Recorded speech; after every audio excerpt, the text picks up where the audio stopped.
What's good, y'all, and welcome to my review for Demon Slayer Infinity Castle Movie 1. As you guys know, this is split into a trilogy of films, man, and Jesus Christ. First of all, the animation's arm race has now officially begun, because, we got this and Chainsaw Man coming in relatively close time. Chainsaw Man's coming out in October. No idea if I'll be able to catch it. Hopefully I do, but we will have to wait and see on that, ladies and gentlemen. We will have to see on that if I do indeed manage to, watch the film. Catch the film while it's still in theaters. I don't know if I will. Hopefully I can. We'll have to wait and see. But anyway, guys, this film was truly spectacular, man. An animation masterclass in every sense of the word, man. The lighting especially. This is one of the best lit movies, animation or live action, I've ever seen, man. This is a film that will be studied for ages, man.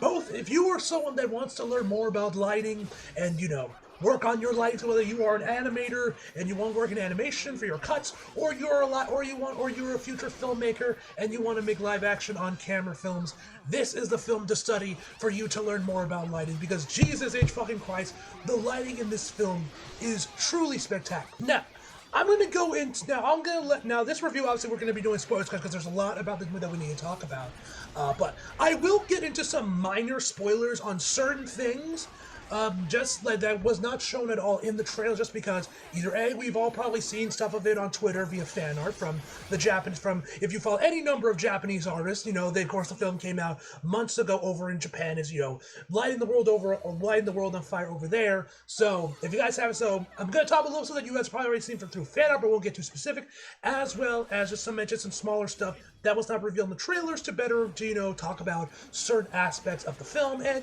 talk about certain of my favorite cuts of animation.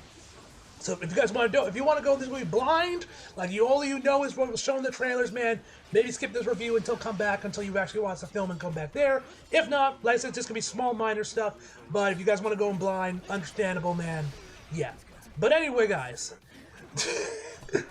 first of all, man, we gotta talk. All right, hold on. Before I get ahead of myself, we gotta do my usual spiel. The movie is directed by Haruo Sotozaki, if I'm pronouncing her name right, and of course stars, like usual, I'll be reading off the dub cast because you guys know I watched this with the dub. Zach Aguilar, Abby Todd, although Nezuko is like barely Eliza here. Alex Lee, Bryce Padmore, JYB, the GOAT, JYB, Erica Harlancher, Kira Buckland, Crispin Freeman, Alejandro is in here as well, man, and many more. And of course, Channing Tatum as well. You guys know, of course, Channing Tatum is in the film as well, which now caused a little bit of a controversy and a little bit of surprise from people, which we'll talk about his performance in a minute. And yeah, and the plot of Infinity Castle, because you guys, like I said, this is a story split into trilogy. Tanjiro and the other members of Demon Slayer find themselves in an epic battle at Infinity Castle. Pretty much it. Now, let's talk about the English cast first. First of all, the main stars from the dub cast, man, are as great as you expect them from. Zach is incredible, man. Alex is incredible, man. Bryce is great as well from the handful of scenes we got here, man. Alejandro is a really good man. He was one of the standout performances, at least to me personally. This is definitely one of my favorite roles of his, man. He did a spectacular job in this film, man. And all the standouts you expect to be great, man, were great in this film. Let's talk about Channing Tatum as Keizo. I won't get into too much detail about his actual role in the film and like where he falls into the plot, because that gets very much into spoiler territory. But he was honestly one of the highlights. Arguably, maybe even had the best performance I've ever. No, I won't say the best. That one probably would go to Lucien Dodge, if I pronounce his name right, who plays Akaza. He was probably the standout performance in the film, but Chan was probably like number 2. Chan was probably number 2, and then I would probably put Alejandro as number 3 at least from the newer cast members, man, not including, the mainstays, because obviously Zach was incredible, man, Alex especially, and JYB is, of course, legendary. He is truly incredible, man, and like you guys may know, this is like his first ever dub performance, man. I'm showing his credits right now. He has done a handful of other voiceover roles in the past, voicing Superman, surprisingly, in the Lego Batman movie, which is kind of surprising to find that. I did not know that. He's also popped up in a few other animation films here and there, an animation jump, but this is of course his first anime role. And as you guys may have heard after the announcement of his casting, that him and his daughter bond over Demon Slayer. They're both huge fans of Demon Slayer. I think they were even at the premiere for Mugen Train as well. So big Demon Slayer fans. They bond over that show, man. And obviously he's now on the show, man. If you guys are on Twitter and you follow any number of voice actors like I do, I'm sure you guys saw the shock from various other people when this announcement, and I believe even Matt Shipman, I believe it was, even said on Twitter, "We don't need Magic Mike." Some people were shocked. A lot of people were like, "Hey, yo, what the fuck is this shit?" Like a Hollywood A-lister coming in there, man, seemingly to take over, man. Like, we don't know how he got in. Was it a simple thing of someone from Sony told like you put him in the movie, give him a character, or he auditioned like everyone else and got the part? Who knows? I wasn't there. But if you guys actually follow Eric Scott Kimmers, who you guys know plays as Obanai, the Snake Hashira. If you guys know, he streams on Twitch, man, and he was a standout. He was floored by his performance, as was I. And he even says that he doesn't think this is going to lead to Hollywood A-listers taking over anime roles like with Western anime, just because the pay is still so shit. Unless they start paying more for anime dubs, he doesn't see live action Hollywood A-listers coming in there and fully taking over like with Western animation. We'll probably, just because of how big anime is now, we'll probably see a few pop up every now and then, but it doesn't look like we'll be seeing like entire cast that's outside of like Ghibli movies, which have always been like that, where it's just like nothing but A-list Hollywood A-list, or maybe one or two like prominent or well-versed anime VAs. And because of that, I think this makes his performance even more impressive because, one, like I said, this is his first major anime role, but also Eric mentioned this on his stream, and I think I actually clipped this part of his stream, man. So you guys want to see his full thing on there, go check his Twitch page and just look for his clips. You'll know I titled it about Channing Tatum, so it shouldn't be too hard to find. Like, you'll know it's me.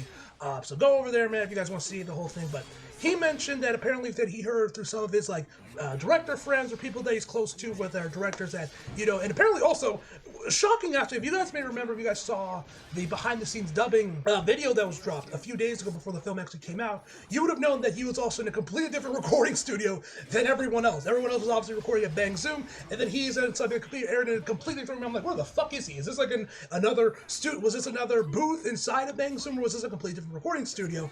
And he mentioned in there that the dude was recording this movie in fucking Japan. He got real up close and personal, man. Really got in there, man, and record this movie in Japan. Apparently, he was on vacation with his daughter, and I guess that's when he got the announcement that he was cast, and then he ended up recording him while he was there, man, which is kind of insane that you record this film in Japan, seemingly. So there's a little fun fact for you guys if you guys wanted to know where he recorded that one and like all that. So yeah, dude recorded this in Japan, which is pretty insane. But anyway, as I was saying, he mentioned that through those people, man, that he actually, like anyone probably would, as he mentioned, like through some of his other director friends that have had to work with Hollywood actors, they struggle with the timing, the technical aspect of dubbing, because, it's pretty hard when you have to give a convincing performance while also having to worry about mouth flaps. It's definitely a balancing act, man. Balancing act, having to multitask like that and give a confident performance while also having to work in and make sure you're within the timing of the lip flap, man. And he mentioned how he struggled from there, but eventually once he got the hang of it down, he was off to the race, man. And you can tell that in his performance, man. He is spectacular in this film, man. Like, truly, for his first anime role, man. Channing Tatum was incredible. And now listen, I've always been someone, I don't know if I ever mentioned this in any videos, I probably haven't. I've always thought he's a better actor than people give him credit for, just because of 21 Jump Street and Magic Mike. But if you watch some of his more dramatic roles like Coach Carter, which I just watched for the first time, man, he's really fucking good at movies. I've always thought he's a pretty good actor, that he's a bit better than people give him credit for. But yeah, he was one of the standouts of this film, man. He is truly incredible. Now, we got all the casting out of the way. Let's talk about the animation. And let's talk about some of the other aspects of the film that I enjoyed. Sweet fucking Jesus, man. The animation in this film is truly spectacular. Now, one thing I was a bit disappointed about was there was 3 animators in this film that were confirmed from this film, man, that I was most looking forward to seeing them and hoping that I could recognize their cuts. Koei Hirata, which you guys know I love him. I've called him many times. He is the biggest rising star, or one of, I should say. The biggest rising star is working today, man. I love his work from Hero Walk, and I was excited to hear that he was in Demon Slayer. Obviously, Nozomu Abe, who you guys know is like the Demon Slayer guy. He is Ufotable Nakamura. And also, who you guys may know from both Pluto, as well as, it was also on The Boy and the Heron, Shinya Ohara, if I'm pronouncing his name right. He was also confirmed to be in the film as well. and I could not find any of their cuts. There was 3 sequences, and this is just because I remember someone tweeted out that Nakamura's cut, or not Nakamura, that Koei Hirota's cut was similar to Yuta Pon's cut from season 4 with the overall fight. I thought that meant it was from Zenitsu because the lightning, but it was actually during Akaza's fight, which there were 3 points where I think where I was guessing where his cut could have been, but but there was never a time where I'm like, oh yeah, that is 1000% his cut. Usually because there was a lot of CGI in them, man, so I was kind of like CGI in them, so I wasn't completely sure if that was him or someone else. Shinya Ohara, who you guys may know as one of his distinct traits, is his heavy smearing. This dude smears the shit out of everything, man. Also some really great character acting, man. Have you guys seen his work in Pluto? There was one of his cuts that had some really had some insane smearing. There was also a sequence in the Boy Hair during the opening of the old movie, which was actually in the trailer, which also had some insane smearing with the neighborhood, with like the village that was on fire. So that was with his sequence as well. He looked at a few other ones. Now that I'm actually looking him up on Sakagaburo, I think I might know where he was. I'm looking at some of his cuts. I think I might know where he was. I'm not entirely sure if it was him or not, but now that I'm looking at some of his cuts of Sakagaburo, I think I might know where his cuts were, and if it was spectacular there as well. So I think I might know where his sequence is, but I'm not entirely sure now that I'm looking at some of his other work on Sakagaburo. So I'm kind of iffy he was right there. Nozomu Abe, I literally couldn't find him. Like, there was nothing in the movie that matched his traditional style for Demon Slayer, which is like these big, bombastic, very visually loud, man, very busy effects animation everywhere. You can barely know what's happening. It's still someone keep up. It's truly incredible, man. 2D effects, which is like his biggest thing, because Ufotable does a lot of 3D effects. They pretty much almost exclusively do 3D effects. I think Nozomu Abe is like their only anime that does 2D effects. Where there were various scenes where I noticed 2D effects, like smoke and everything, like some smoke here and there, mostly, but nothing that could be like, oh yeah, that's definitely Nozomu Abe's cut. So, unfortunately, I'm gonna have to wait till the movie comes out, until the Japanese Blu-rays drops, and people start uploading cuts on Sakagaburo to know exactly where each animator's cuts were, which is kind of unfortunate, but now that I'm looking at Shinya Ohara's Sakagaburo page, I think I know where he was, man, and if that was him, man, truly spectacular work, man. There was a few other sequences in the movie, man, that just looked stunning, man. I don't want to get into spoilers, man, but all I'll say is there is a part of the film that straight up looks like an Akira Kurosawa film. Cinema in its purest form, bro. It was... My jaw was literally on the floor while I was watching that sequence. It is truly breathtaking, man. Truly, truly breathtaking, man. It was... honestly, one of my favorite. It might have been the animation highlight of the entire film, if I'm being honest, man. There was another one that felt very much like Old Boy, hand-to-hand combat, man, with Akaza. Incredible work. There was so many, man. Zenitsu. Honestly, I will say that Zenitsu was like the highlight, I would say, in terms of storyboards, as well as the photography, man. The compositing in this film. Jesus Christ! Jesus H fucking Christ, man. Like, obviously, Ufotable has always been known for their compositing, man. Because they're strong in-house culture, man. Everyone's working in-house, so the 3D team and the 2D team are working hand in hand, and that's why their cuts and why their 3D backgrounds and everything look so damn good, because of how digitally focused they are. But Jesus, in this film in particular, man, it is truly stunning, man. The 3D effects looked amazing throughout the film, man. The backgrounds are insane. Like, these are probably easily the best 3D backgrounds I've ever seen. Hell, some of the best backgrounds I've ever seen just in anime, period, man. And I gotta give a big shout out to the storyboard artist, which was actually 4 on this film, man. I was ready to just come in here and say, like, oh yeah, mention like the boards from like one animator did the story, but it was actually 4, so it's like, who did what? I have no fucking idea. But I gotta give a shout out to, I'm looking this up on the Keyframe staff list, which has been up for a while, since the movie came out in Japan, because people were like watching it, keeping tabs on the credits and everything, man, and writing them down so we would know who was in there. But anyway, we had Takahiro Mira, if I'm pronouncing his name right, Takashi Suhara, Haruno Sotozaki, which isn't the series, wasn't that the movie director? Am I going crazy? Let me check. Yep. Sotozaki, the director, also did some storyboards as well as Haruku Kondo, if I'm pronouncing his name right, man. Were the storyboard artist, and the director of photography was Yuichi Terua, if I'm pronouncing his name right. I'm probably not. But man, Jesus Christ, man, did they do an absolute bang up job, man? And he was also the director of photography for all of Demon Slayer, man. Jesus H Christ, there are so many sequences, man. Like this movie also has like the best CG water I've ever seen in anime. Like Jesus Christ, I was like, Jesus Christ, look at that fucking water! I haven't gushed about water like that since I saw Avatar Way of Water. I was like, God damn, that's some good looking fucking water. It rivals that film, if I'm being honest with you, man. Jesus Christ, man. Though, for there was no really like super over the top, cuts like his one that he had, that one from Hashira Training with Muzan making his entrance, man. Oh, that sequence was so cool. There was nothing that crazy, which I also kind of missed. But him as the DP, man, was incredible. And like I said, the lighting in this film is insane, man. I think the lighting probably shines the most during Zenitsu's fight. And Jesus Christ, man, like they have this great look of showing the dichotomy between him and the demon he's facing, man, with the yellow and the red lights and how they blend together, man. Oh, it's just so good, man.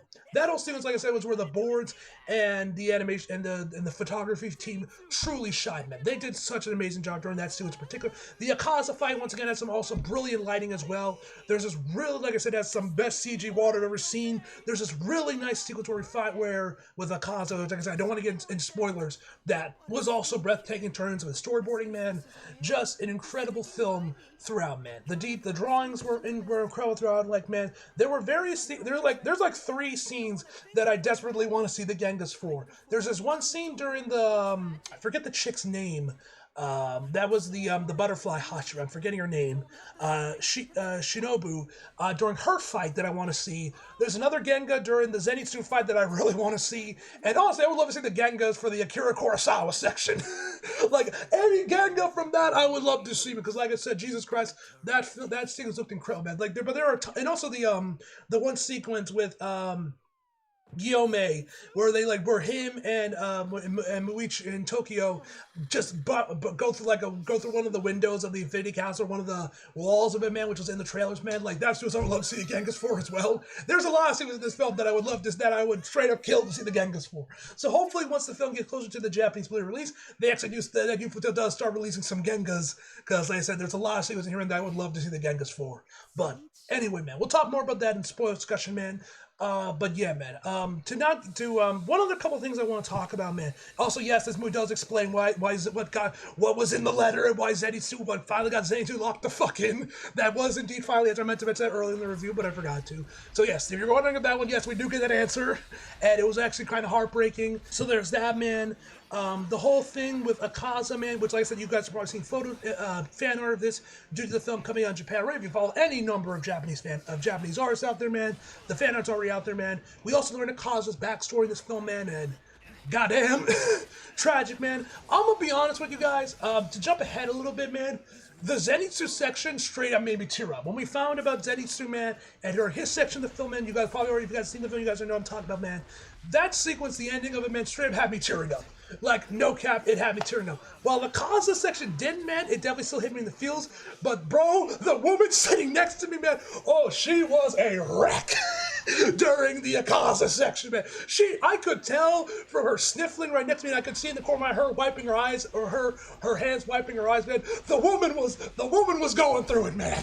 The woman was going through during the Akaza section, and I imagine when we got to, like, the big payoff, the crescendo of Akaza's backstory, man, that's when the floodgates opened for her. The music was pretty loud through the outfit, so I don't know, so she was probably at that point, she was like really just sobbing at that point, probably. That poor woman was going through it, man. So shout out to her, man. So yeah, she was definitely going through it, man. The film definitely affected her in such a way, man. But like I said, Zenitsu section made me tear up, man. The Akaza section didn't, but it still definitely got the emotion. It still hit the emotional points that I needed to, man, and was definitely very dry. This is definitely like the only other demon. This is like, I'll hold up on that till we get to like later on the review, because I think there's a couple of things I want to talk about real quick, man. No, so we got to talk about. We of course got to talk about the soundtrack done by the GOAT, the Queen, Yuki Kajira, man. Oh. Her music, man, truly spectacular, man. Her, like, you guys know me, I've always been a fan of her work since SAO, man. She's the GOAT. I've called her the Hans Zimmer of anime multiple times in videos, man. And that bears repeating here, man. Her soundtrack, her score work here in this film, man, was truly spectacular. The new tracks here, man, there's some great tracks there in the cause with some guitar riffs in there, man. When we get to like the more emotional scenes, man, her music is incredible, man. The music throughout this entire film, man, was just absolutely just stunning, man. It was absolutely, truly incredible, man. Like, I have got nothing but great things to say about Yuki Kajira, if I remember correctly. Hold me, like, look to make sure I'm actually crediting the woman right, Yuki Kajira. Yeah, I was right. I wanted to make sure I was actually saying her name right. I wasn't confusing her with somebody else. But Yuki Kajira, man, you guys know how much I love her, and she was once again incredible here in Demon Slayer, man. Truly spectacular work from her, man. Truly.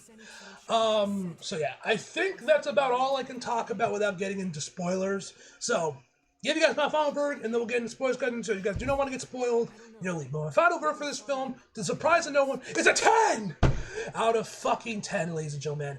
Truly a spectacular film, and if you guys can see this film in IMAX, go watch it in IMAX, man. It is truly a spectacular experience in IMAX, man, especially the Akira Kurosawa part, man. Oh my god. There were so many great cuts of animation. The lighting, like I said, is spectacular. It's a masterpiece. It is a masterclass in animation in every sense of the word, man. And yeah, go watch it. You guys can see it in IMAX. Go watch it. Oh, that reminds me, I almost forgot to mention this in my review. As you guys may, the one thing I thought was really cool was, for the first trailer they actually played was Chainsaw Man Rize, which no surprise there.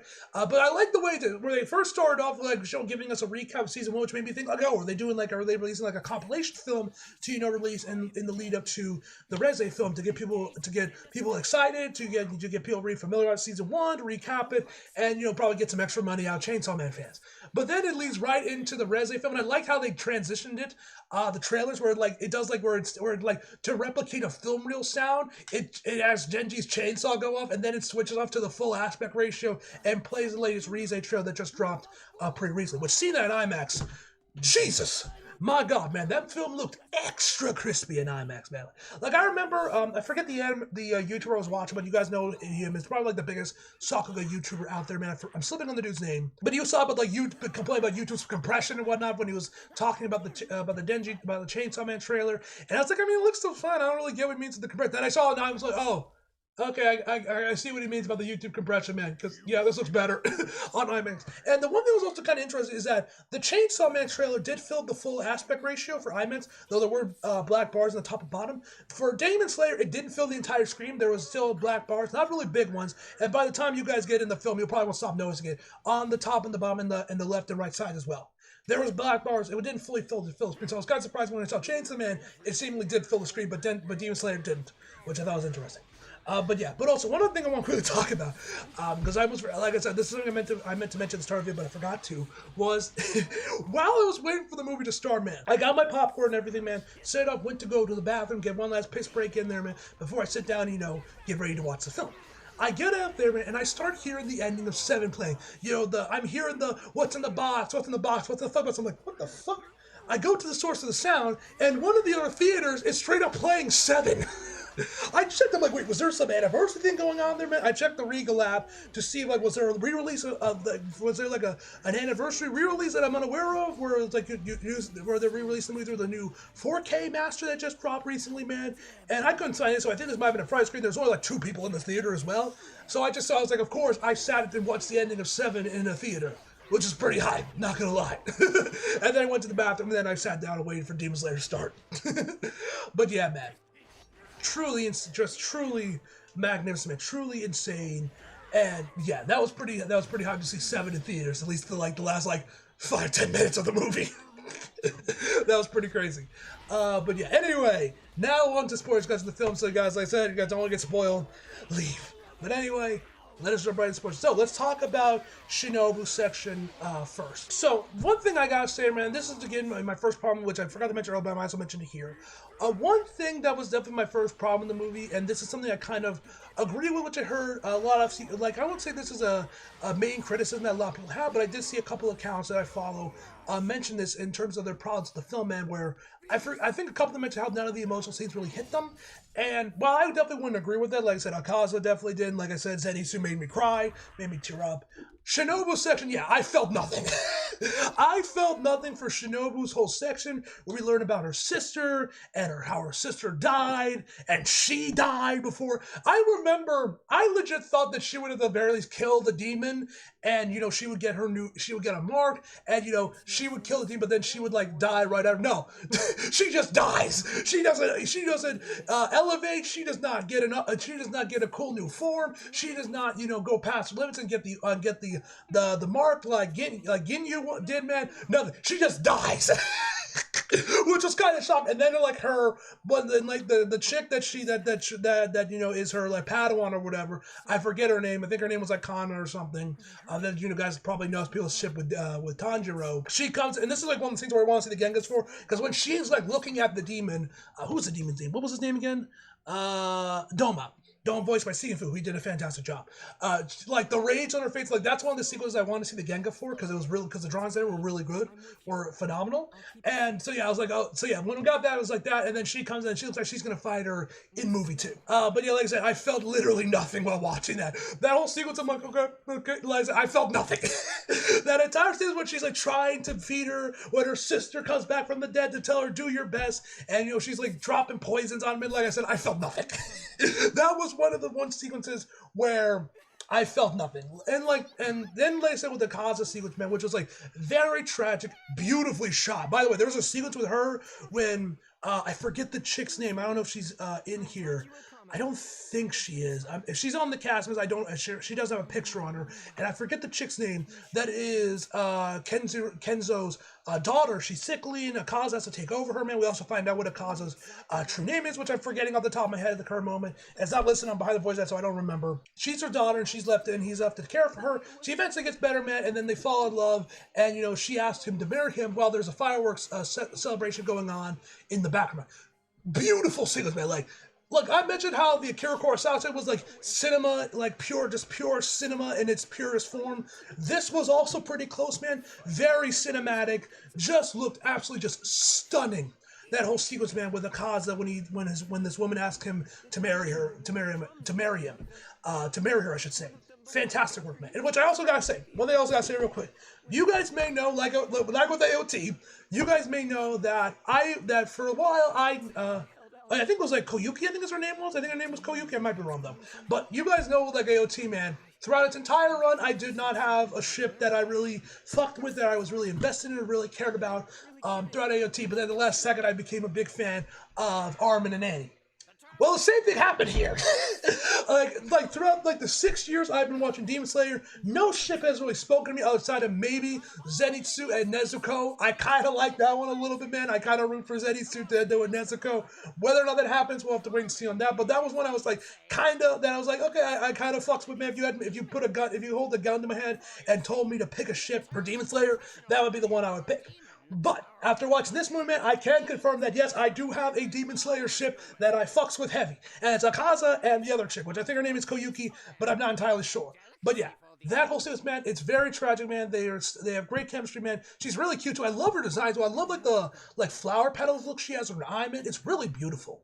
But yeah, I really got into their relationship, man. And of course, when it's revealed that her and her father died because of the other dojo, which I think are like swordsmen or whatever, that were jealous because they want his land, poisoned the water, and I was like, I knew it was gonna happen just from the way it was shot and everything. And of course, Akaza becomes a demon anyway. So it's like, okay, how does this go to shit? We were all probably expecting it to, but yeah, man, it sucked just the same when it happened, and then that she was murdered.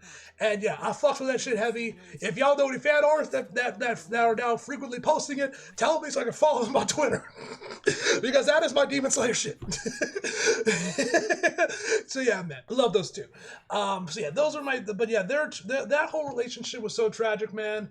And this is one thing I will say, like, this kind of goes with the whole thing about say about Shinobu and just how Demon Slayer, a lot of them always, how Demon Slayer kind of has this formula where the demons are like, oh, they're that, where they always have this like tragic backstory and whatnot, man, and like you should feel sorry for them. And Tanjiro usually does, man, except Muzan, which we saw his backstory, and I pretty sure we saw that in Hot Train, though they might have been Swordsmith Village, where like, yeah, he's definitely reprehensible. There's nothing redeeming about him. Fuck him. And we also see another. We also see Doma's backstory. Well, and this is like one thing that I would say I do have a problem with Demon Slayer is that and I don't mean this to necessarily isn't to insult Demon Slayer fans or really diss their series, but one thing I've kind of noticed since I've been starting watching Demon Slayer since season 1 on to this point is the mangaka desperately wants to be Kishimoto, desperately tries to be Kishimoto.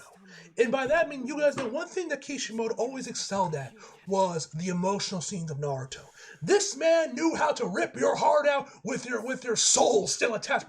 This man knew how to make you cry. He knew how to make you sad. He knew how to make you depressed, and he knew how to make you care for the villains when they were you tragic, like with Zabuza, Obito was tragic. I don't know. I just got mentioning ones and like other and all, Gaara in particular, and a few other villains and like other emotional moments throughout Naruto. Kishimoto was the best at it, and that continued well in the Samurai.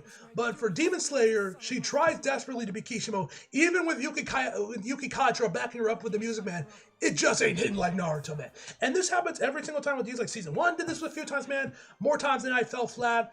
Season 2 tried to do that. I think season 2 did it a little bit, and it did succeed with the twins, man, with the brother and sister, man. I definitely did feel emotions, and that definitely did and I definitely did feel something, and I think that scene overall succeeded. But then you have the one demon from season 3 during Swordsmith Village that fell flat on his face. I don't even know why they bothered putting that in there, man. It serves no purpose. And I'm like, am I supposed to feel sorry for him? I don't. It fell completely on his face, man. And then, like I said, we got Muzan's backstory, which was really great to see, man. Very well shot, I must say. I love the black and white they used of it, man. Beautiful sequence, man.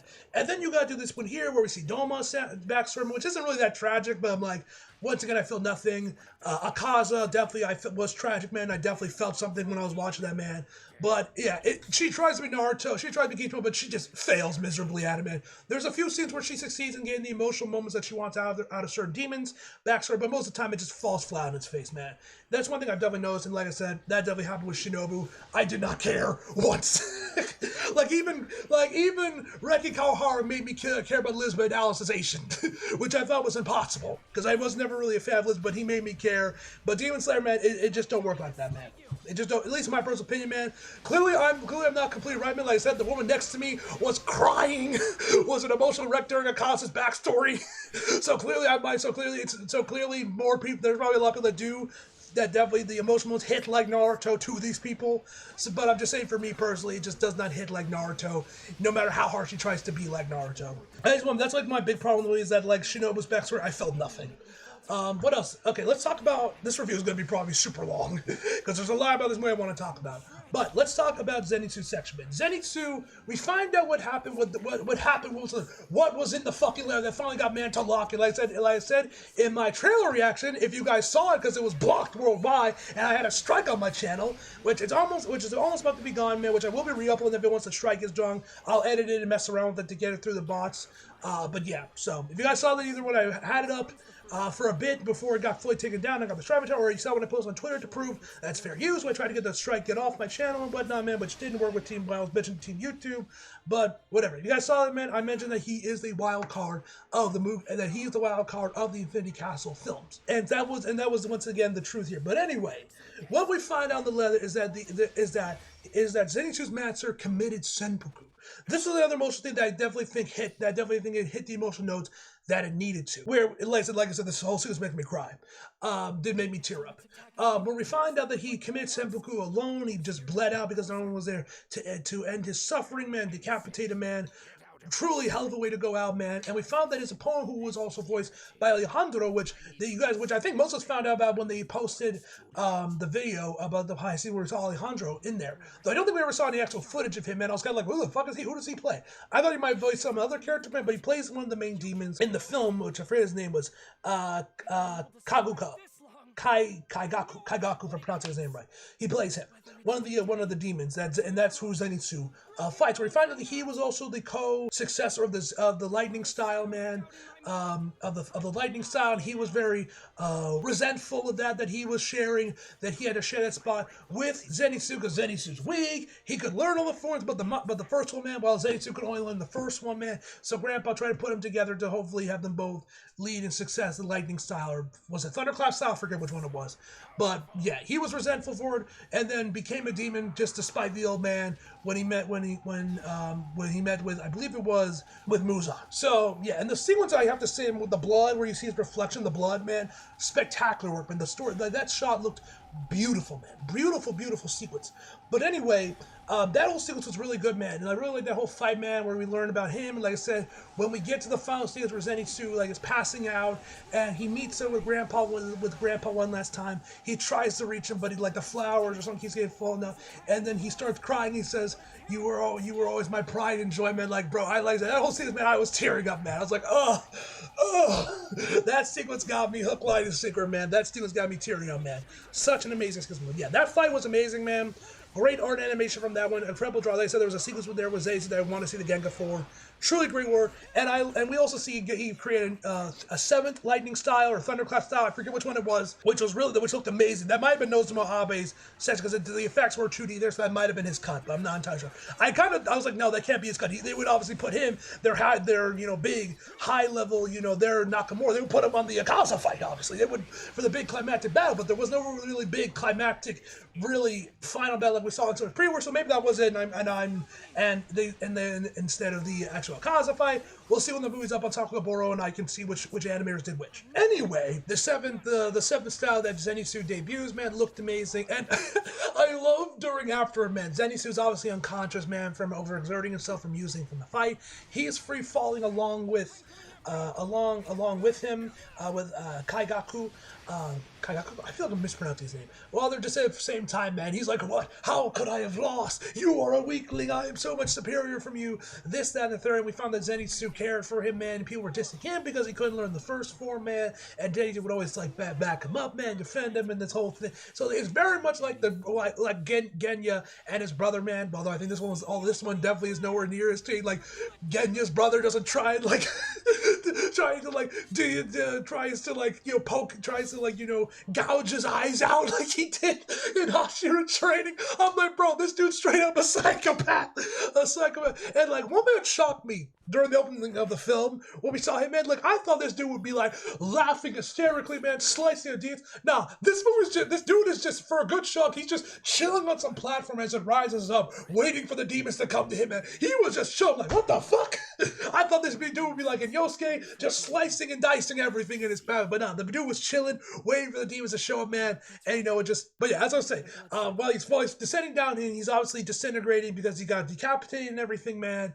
And he's like, I can't believe I lost this, and third. They realize that they're both free falling downward. And it's like, well, I won't be going. I'll be taking you with me to hell. Then the guy that Kyle McCarley voices. I'm slipping on the dude's name, but the dude he voices, man, which was really funny. Yushiro, if I'm pronouncing his name right, man. He comes out of nowhere and just starts dissing the dude, be like, you ain't shit, man. You're gonna die alone. It is a pathetic way to go. And then grabs Zenitsu and goes to a nearby platform to start healing him. I was like, damn, bro. He just starts roasting him. It was so funny, man. And then afterwards, we get this really funny scene where he is also being very deadpan, very, not trying to be not very being supportive of Zenitsu, to be like, come on, Zenitsu, you can do it. He's just blah, blah, blah. He's just doing his whole thing. And you got one of the other trainees, I think, had a decent role in season 1, be like, your bedside manner sucked, this, that, and the third, man, while he's trying to heal up Zenitsu, trying to mend Zenitsu, man. It was so fucking funny. So fucking funny, man. But yeah. Another sequence that I want to talk about, man, obviously going in, now we got to go into Akaza section. Like I said, we also find one thing that shocked me was one we found the cause is indeed a martial arts. He was trained by, I'm literally having to keep checking the behind the voice actors tab because I keep forgetting characters' names. Kenzo. Kenzo, he trained him in martial arts. Which styles, I don't know. I'm not a martial arts, but he trained martial arts. That's why we also see him always fighting with his hands. So that was pretty cool to learn. But anyway, the main shocking thing we learned about him in this movie is that when he was still a human, this dude still pretty much had the power of a demon. We find out that this man, straight up, when he goes on his rampage against the other dojo after they kill his wife and his, his surrogate father, his father figure, his second father, because, his main father died and he was, like, trying to help him give medicine by stealing and everything, man. This dude was ripping off limbs. He left brain matter, dismembered them, left them mangled to the point of that they were unrecognizable, man. This bro was just going off. I was like, God damn, this dude has the strength of a demon when he was still a human. And also, one thing I am kind of curious about, we also find out that when him and the girl got married, Akaza was 18 while she was 16. And I kind of curious, once the movie starts to come out, a little bit later, and maybe once some Western fan artists start posting art of them, the Twitter appearances are going to come and start turning. He's like, oh my God, she was 16 while Akaza's 18. Oh, the horror, Akaza's a pedophile. They're going to start losing their shit about their age gap and whatnot, man. Be like, she's a minor. You know how those weirdos be acting, man. I'm just kind of curious if that will happen. I remember when I was watching it, I was like, oh, this is sure gonna offend someone. We'll see if that actually happens or not. But I thought that was funny. Anyway, as I say, the whole sequence, like I said, reminded me felt very reminiscent of Old Boy, where I just go in there just one-shotting everyone. There's this one guy where he starts walking in there, man. The bro walks in with a purpose, and the first guy means he just hits him on the chin. I think he snapped his neck, but he just otherwise just one-shot the dude before he went on his massacre. Then he met Akaza, man. Insane sequence, man. There was also one, I think this was after he became a demon, that felt very reminiscent, that looked like it was ripped straight out of an Akira Kurosawa film. And the most insane part, this is something I remember Connor mentioning as a problem with Diesel, one of his annoyances, is that, the series starts out being if you want to kill a demon, you have to decapitate him. And then pretty much after season 1, that rule is just put out the window. Then it's you have to slice both heads simultaneously. Oh, you got to get all 3 heads simultaneously. Oh, there's actually a guy within the guy that you have to kill it in order to kill the demon. And with Akaza, they decapitate him and he still reattaches his head back on. Guillaume managed to get away from him. It disintegrates, but then his head starts to regrow anyway. First becomes a stump, then slowly starts to regrow before Akaza eventually just kills himself after he regains his memories. Like I said, the girl next to me in the theater was bawling her eyes out pretty much probably during this whole sequence, man, where she eventually is reunited with them. He says, I'm back, and we see scenes where his demon form of Akaza fades away and breaks away, and we see a human Akaza underneath him while he's holding and clinging to his wife, man. It was a very emotional scene. Like I said, the girl next to me was crying throughout the entire sequence, man. It was a very emotional sequence, man, before Akaza finally dies, man. Truly, I was, because the whole time, okay, is this the end? Where's Nezumo Abe's cut? Where's Koei Hirata's cut? Surely this is not the end, right? And then I was like, okay. And then when we saw his head start to regrow, I was like, they're going to get to the climactic fight now. And it really just happened, like I said, this is when they started going into Akaza's backstory, and eventually, he finally dies. So, yeah. Like I said, I'll know once the movie comes out on Blu-ray in Japan where each animator's cuts were, so I know where exactly Nezumo Abe's cut was, where Shinya Ohara cut was, and of course Koei Hirata as well. But yeah, man. Anyway, man, this film was incredible, man. I've gushed about it for over 30 minutes at this point, man. Watch the film. If you watch the film in IMDb, man, truly spectacular work, man. The soundtrack's incredible. Lisa's songs are spectacular as always, man. And yeah, I've rambled on long enough. So anyway, hope you guys enjoyed the video. If you did, subscribe for new. Follow me so if you like it. Links are down below. And as always, come back for more. See you guys next time.